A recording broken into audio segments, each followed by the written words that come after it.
Lee. Hi, Teresa. I'm Scribe. And I am a stand-up comedian in Los Angeles, California, and I'm originally from the Bay Area. A comedian from the Bay Area. Okay, cool. I bet this is going to be hilarious. For me, I was pretty lucky growing up. I grew up in the Bay Area around a lot of other Asian Americans. So I had a very sheltered childhood, so I didn't face a lot of overt racism at the time. You did not face much overt racism at the time.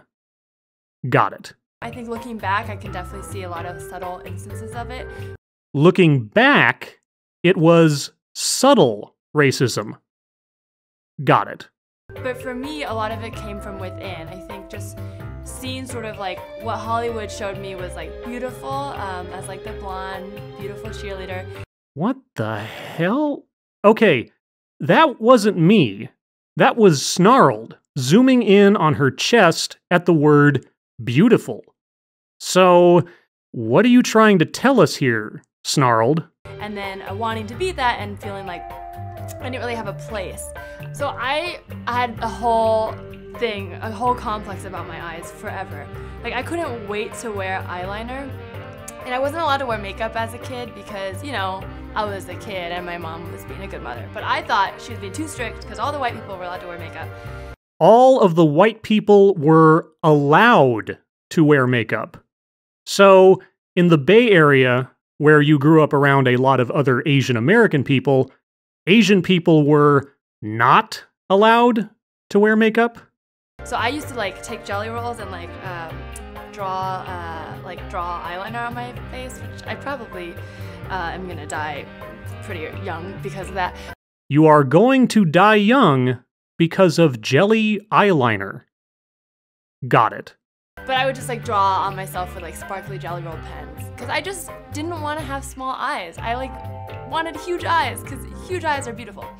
Okay, Snarled, seriously, what is with the chest zooming on the word beautiful? Do you have a fetish for small chests? Or are you body shaming your own speaker? It's really sketchy behavior. I always wanted to be blonde. This was just a thing growing up, and I never thought it meant I wanted to be white. I just saw these beautiful girls in like, you know, teen movies and just like all the movies, all the hot girls were blonde. You always wanted to be blonde, but you never thought of it as wanting to be white. Got it. So I always wanted that, and I remember I would like whitewash my own writing without realizing it. Like I recently went back and read some of my childhood writing, and I used to write these short stories, and I'd write these characters that were based on myself. I know they're based on myself because like everything would be the same. It would be, well, usually the name would be like Allison or Brittany, but the last name would be Lee, which is my last name, and then the description was usually something like, Allison has blonde hair and green eyes and wears a halter top.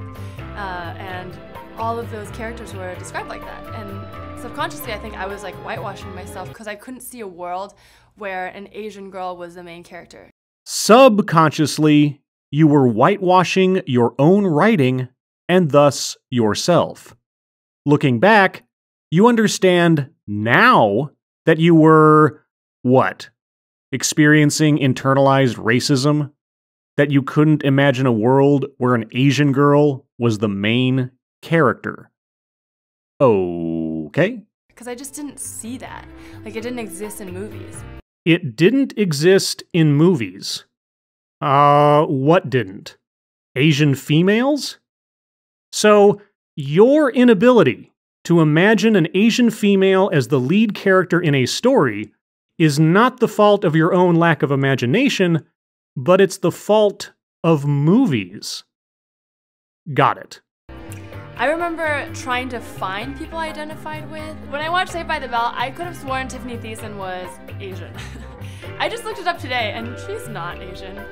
So prior to today, you thought a character and an actress on that show was Asian, but now you know she's not.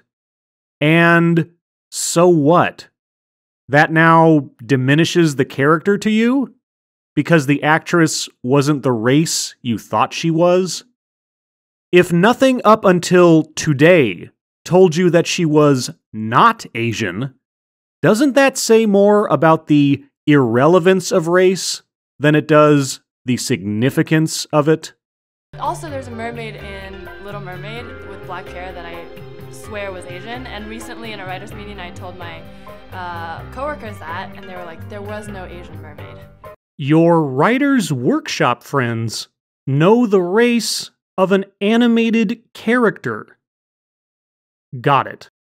And that's when I realized, oh, I was like trying so hard to find instances of Asian people in the movies I watched that I like just made people Asian. So again, when your writer's workshop friends corrected you on the racial makeup of a cartoon character, you then realized you were looking for Asian characters where there were none. So, movies disallowed you from imagining that Asian girls could be characters in stories, and yet now you see the error of using your imagination to create Asian characters in stories. Got it. So like in my own, like I would, get crushes on people in school, and in my mind, like when I'm like replaying the love story, like it almost like there was this like disconnect where it's like I wasn't Asian in my own imagination because I just didn't see that. So in my imagination it was always like I'm some like in an avatar of like some white girl. But it just like, it's weird because I didn't think of it as like I was trying to be white, and looking back it's like, oh, that's clearly what I was doing. While I appreciate that our speaker is honest enough to say that all of this was originating from within herself, I just find it really interesting that it was not until her adult years that she suddenly realized that her thinking was flawed. I wonder what could have convinced her that her childhood thoughts and fantasies were so inherently self-defeatist. I mean, it's not like Asian people didn't exist in Hollywood, okay? I know they existed. It's just that they were always represented as like foreign or exotic. I didn't see Asian Americans in Hollywood, so nobody like represented my experience. No one represented your experience. How could any character in Hollywood represent your experience short of there being a biographical film about you? And for me, I felt like I was very American. I grew up in the Bay Area. I grew up in America. I didn't eat meatloaf or casserole like my white friends. You didn't eat meat or casserole like your white friends. Because meat and casserole are only eaten by white people? But I did go to after school sports, and I went to homecoming and all that stuff. So I wasn't seeing people like me. So I think subconsciously I realized oh, I can never be the protagonist in my own story. What? You're from the Bay Area. You didn't eat meat or casserole like your white friends, but you went to sporting events and homecoming. But you weren't seeing people like you, so subconsciously you realized that you couldn't be the protagonist in your own story. What? I can never end up the love interest because that just doesn't exist. There are no female Asian love interests. They just don't exist. Got it. It's not even like Asians were the sidekicks. Asians just didn't exist in Hollywood. I mean, it's not like Asian people didn't exist in Hollywood, okay? I know they existed. And so now I'm like, oh, okay, I don't need to conform to that image. I just need to celebrate who I am, and maybe one day there'll be enough Asian people in Hollywood that a new young Teresa will be able to see me or someone else and think, oh, I can be like her, instead of having to figure out where she belongs. So on reflection, as a grown adult, you now realize that throughout your entire life, you were thinking self-defeating racial thoughts, writing self-defeating racial stories about yourself, and imagining fictional characters as the wrong race. And this is because Asians did not exist in Hollywood. Except they did exist in Hollywood, but they never reflected your experience, so those Asians, well, they just don't count. Consequently, you have been unable to imagine yourself as the protagonist of your own story. But hopefully, Hollywood will begin populating itself with Asian characters who are like you because your experience represents all the other Asian girls' experiences, and that will help them not to think subconsciously about white people like you did.